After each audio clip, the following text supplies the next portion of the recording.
इस शो के प्रायोजक है मां भवानी डेकोर प्राइवेट लिमिटेड, मतलब a complete floor solution, new 0 mile Dadar road Muzaffarpur.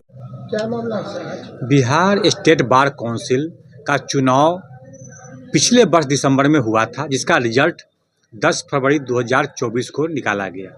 25 member चुनाव में अपने आप को जीत का घोषणा हुआ कि 25 मेंबर चुनाव जीत गए। उसी के विरुद्ध घपला, घोटाला और गलत मतगणना करने, गलत मतपत्र को मिला करके और फर्जी तरीके से चुनाव का रिजल्ट निकालने के विरुद्ध हम और हमारे कई साथियों ने बार काउंसिल ऑफ इंडिया में ट्रिब्यूनल इलेक्शन कोर्ट नंबर 3 में एक चुनाव याचिका हमने दाखिल किया था 1/2024, और एक धर्मनाथ प्रसाद यादव जी 2/2024 दाखिल किए थे, जिसकी सुनवाई 7 दिसंबर को हुई। और सुनवाई के दौरान chairman honourable ex chief justice for Delhi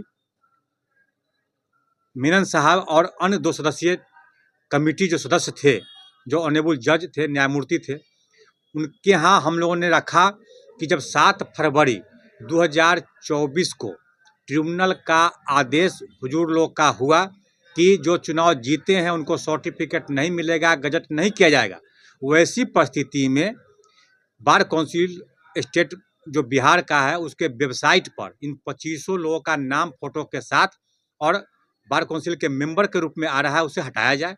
और ये लोग मेंबर अपने आप को कहते हैं, यह चुनाव याचिका जब तक निष्पादन होता है नहीं कहें। तो हम लोग के जो पिटीशन था उसको स्वीकार करते हुए और हमारे जो सीनियर एडवोकेट सुप्रीम कोर्ट के थे रविशंकर जिंदयाल, उनकी बात को सुनने के बाद बार काउंसिल का एक्ट 48(3) के उल्लंघन मानते हुए न्यायालय ने आदेश दिया कि अविलंब आप वेबसाइट पर से अपना नाम हटा लें।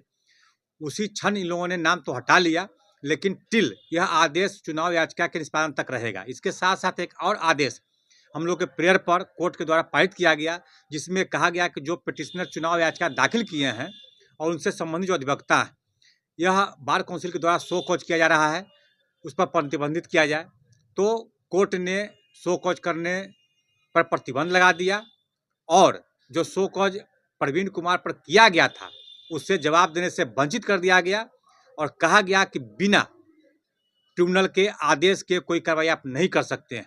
यह आदेश एक ऐतिहासिक आदेश पारित हुआ है, उसी के लेकर के हम प्रेस कॉन्फ्रेंस के लिए आए हैं कि चुनाव में जो धांधलियां हुई है वह उजागर हो गया है। आगे इसका तिथि 11 जनवरी को पड़ा है, उस दिन संभवतः इशू सेटल के लिए हम लोग को कहा गया है, इशू दाखिल करने के लिए। इशू दाखिल होगा, इशू सेटल होगा, उसके बाद सुनवाई होगी। सुधीर कुमार ओझा, अधिवक्ता, मुजफ्फरपुर, बिहार।